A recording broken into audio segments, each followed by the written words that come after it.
Hello students, कैसे हैं आप लोग। जैसे कि आपको पता ही है, हम शर्मा कोचिंग सेंटर से मैं अंजू नौटियाल आपका स्वागत करती हूँ अपने चैनल में, और आपसे रिक्वेस्ट करती हूँ कि आप मेरे चैनल को सब्सक्राइब करें, लाइक करें और शेयर करें। ठीक है। तो जैसे पहले से आपको पता ही है कि हम आपको पुलिस कांस्टेबल भर्ती हेतु क्वेश्चन बता रहे हैं। उत्तराखंड पुलिस कांस्टेबल का जो पेपर होने वाला है उसके लिए हम आपको कॉम्पिटिटिव क्वेश्चन बता रहे हैं ना।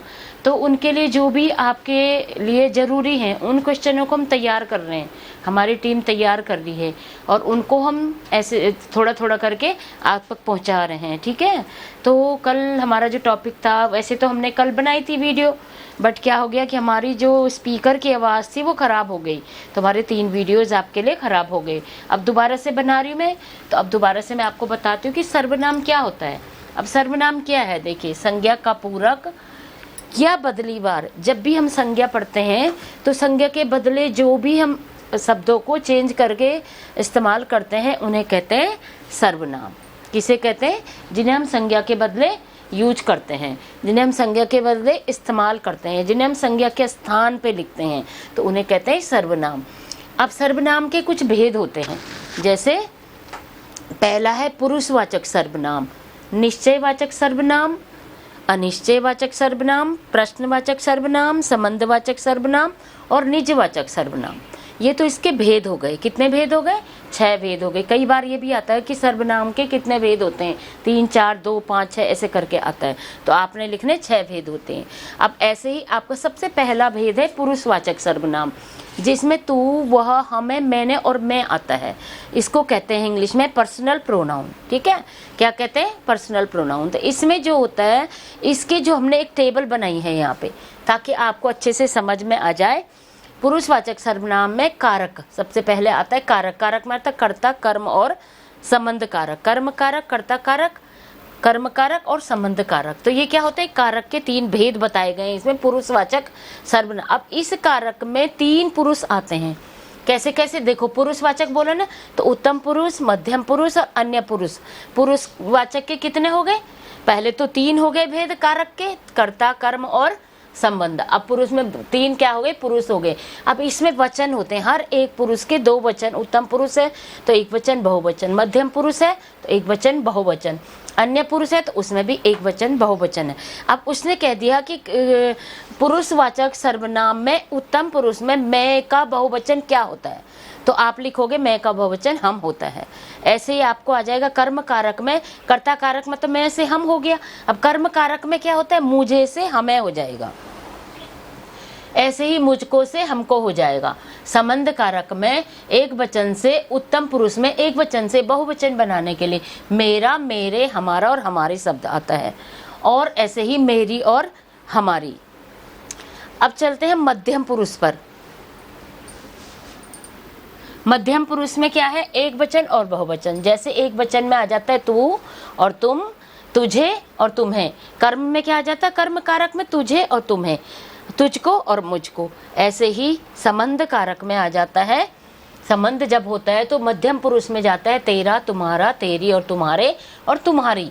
ये ही, सी एंड दे, यू के साथ अलग अलग तरीके से हम इसको इस्तेमाल करते हैं। अब अन्य पुरुष होता है, उसमें भी 1 वचन और बहुवचन आता है।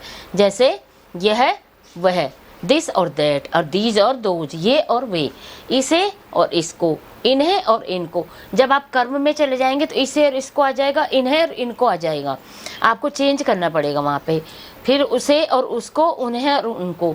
ऐसे ही संबंध में जब आएगा इसको, उसको, और उसका बहुवचन हो जाएगा इनका और इनके।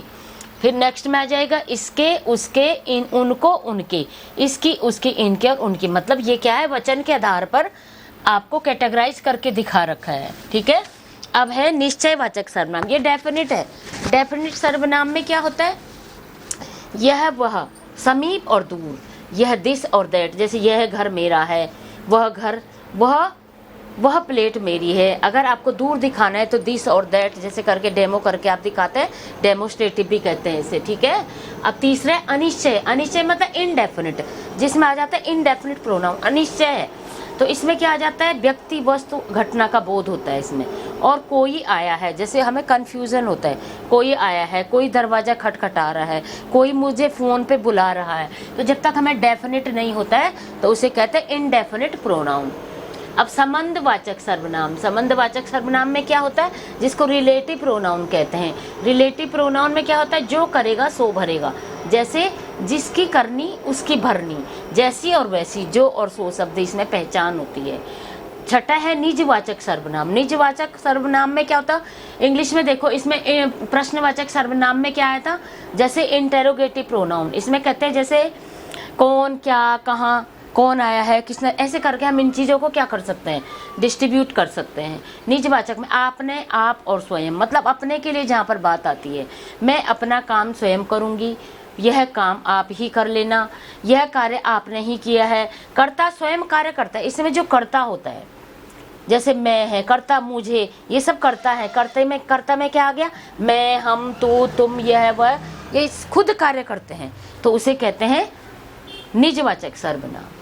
तो ये मैंने आपको एक ऐसे समझाया है और मुझे उम्मीद है कि आप लोगों को अच्छे से समझ में आ गया होगा और आप इसको कॉपी पेंसिल लेके नोट कर लें। और आप इसको नोट करके ये जो हमने जो ये वो बनाई है, टेबल बनाई है, ये बहुत ही इम्पोर्टेंट है। आप भी इसे कॉपी में बना, क्योंकि मोबाइल में तो चली जाएगी।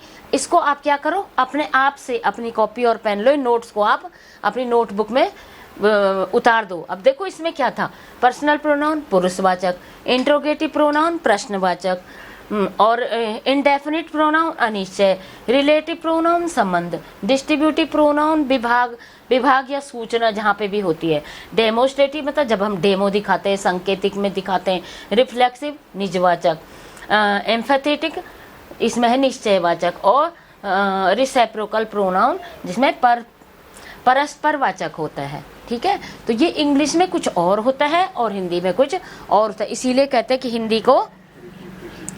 हिंदी को समझने में थोड़ा दिक्कत होती है। अब आप एक बार फिर से देख लीजिए, संज्ञा का पूरक या बदलीवार सर्वनाम होता है, इसके 6 भेद होते हैं। 6 भेद में आपने कारक में कर्ता, कर्म, संबंध सब में आपने देखा, एक वचन, दो बहुवचन, एक वचन, बहुवचन, एक वचन, 3 पुरुष होते हैं, तीनों पुरुष में 2-2 वचन होते हैं, उनमें वचन के आधार पर हम उनको बदल सकते हैं। ये सारा लिखा हुआ हमने, इसमें आपने देखा होगा निश्चय होता है, डेफिनिट, अनिश्चय, इनडेफिनिट, प्रश्नवाचक, इंट्रोगेटिव, संबंधवाचक, रिलेटिव, निजवाचक, आपको जैसे करके रिफ्लेक्सिव। ठीक है, तो ये इसमें क्या है, आपको सब कुछ आपके सामने हमने बनाया है। और अब मैं आपका देखो एक बार आपका फिर से स्वागत करती हूँ कि आप मेरी एक बात याद रखना, आप हमें जब सब्सक्राइब करेंगे तो इससे हमारा थोड़ा मोटिवेशन होगा। इसमें हमें कुछ आपसे पैसा नहीं लेना है, कोई मोटिवेशन होगा तो मैं और अच्छे वीडियोस आपको ढूंढ के और अच्छे प्रश्न दूंगी, ताकि मुझे भी लगेगा कि जो बच्चे मुझे कोऑपरेट कर रहे हैं मैं भी उन्हें अच्छे से कोऑपरेट करूंगी और हार्डवर्क करूंगी। ठीक है, तो थैंक यू स्टूडेंट्स। ओके।